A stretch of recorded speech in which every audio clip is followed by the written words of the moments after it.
Les amis, ici, on va voir Tools Architecture, Tools Architecture, l'architecture des outils BI de SQL Server. Comme vous les voyez sur ces schémas-là,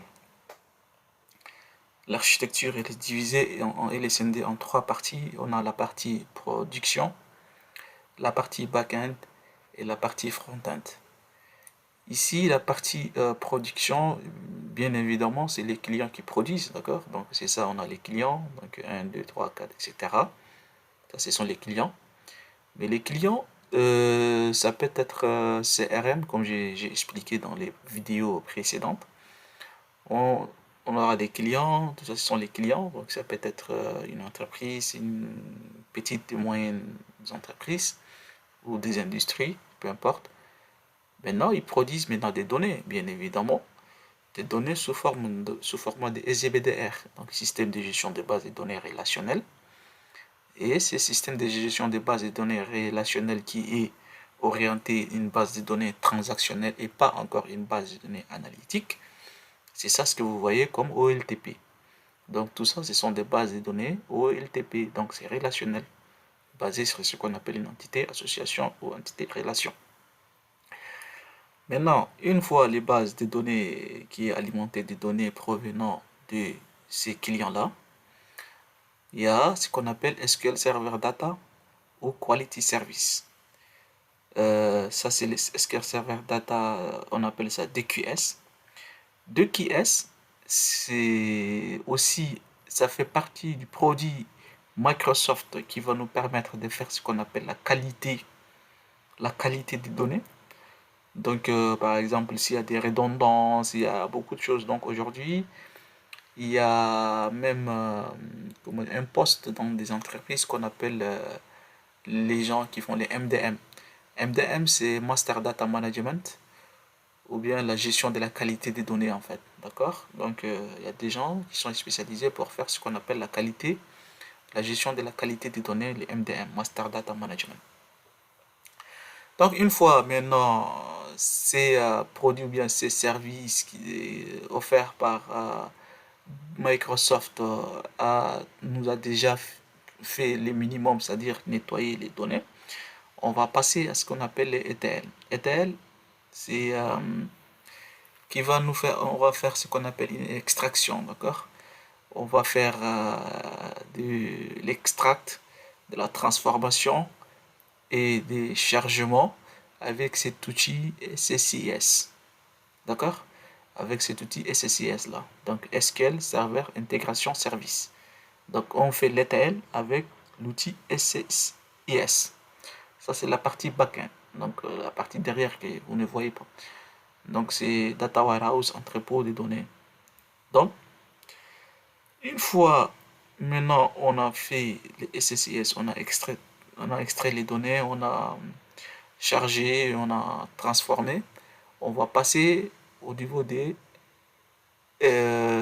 SSIS. Le rôle ou bien le but ultime des SSIS, c'est de nous créer ce qu'on appelle des cubes multidimensionnels. Et on avait déjà vu au niveau de l'OLAP, si vous vous rappelez, on a vu déjà le OLAP, le roll-up, les drill down, les slices, les dice, etc. C'est des cubes, on va créer des cubes multidimensionnels, d'accord, à partir de notre entrepôt de données créé et alimenté par l'outil SSIS. Donc, on voit ça c'est SGBDR, mais c'est OLAP. Donc, à partir de notre data warehouse, on va créer ce qu'on appelle des cubes maintenant via l'outil SSIS. Maintenant, quant à l'outil SSRS, ça c'est beaucoup plus la partie front-end. Pour vous dire, SSRS n'est rien d'autre que l'équivalent de Power BI. Soit aujourd'hui on peut faire du SSRS, d'accord? Mais aujourd'hui, beaucoup plus Power BI est utilisé pour la partie visualisation des données, la création de rapports. D'accord? Donc, oui, ici, aujourd'hui, SSRS n'est pas beaucoup utilisé. Aujourd'hui, ce qui est beaucoup plus utilisé, c'est SSAS et SSIS. Donc ça, c'est pour faire l'intégration des données. Et ça, c'est pour créer des cubes multidimensionnels. Et les cubes, ça va nous faciliter avec de l'analytique, avec des requêtes. En tout cas, bref, c'est faire de l'analytique, d'accord? Et ça, c'est les utilisateurs finaux, hein. Donc, Microsoft Power Pivot, on peut faire d'Excel, on peut faire des data mining, des Power Pivot, etc. Donc, l'architecture des outils BI et des SQL Server, on a les SQL Server Intégration Service qui est les SSIS. SSIS est un composant du logiciel de base de données Microsoft SQL Server qui peut être utilisé pour effectuer un large éventail des tâches de migration des données. C'est clair. Et Microsoft SQL Server Analysis Service, les SSIS, les fameux SSIS, est un outil de traitement analytique en ligne OLAP. Donc, qui dit OLAP dit SSIS. Et d'exploration des données dans Microsoft SQL Server. Donc tout est clair, hein. Et maintenant, le SQL Server Reporting Service, les SSRS. SSRS est un système logiciel de génération de rapports sur serveur de Microsoft. SSRS peut être utilisé pour préparer et livrer une variété de rapports interactifs et imprimés. Donc c'est la création des rapports, la visualisation, le dashboarding. Et comme je vous ai dit, aujourd'hui, on peut faire avec Power BI, hein. On peut connecter Power BI directement à notre outil, à l'outil, et c'est le cube en fait. Et tout ça, je vais vous montrer, hein. Je vais vous montrer comment on peut connecter le cube à notre Power BI. Donc ici, aussi l'architecture, donc comment on va installer. Donc l'installation, au début, il faut installer le moteur des bases de données SQL Server 2016, peu importe, ça peut être 2016, ça peut être 2019, etc. Donc tout d'abord, il faut qu'on installe d'abord le moteur, qu'on peut télécharger directement de l'éditeur. À partir de l'interface d'installation de SQL Server, installer le module Management Studio.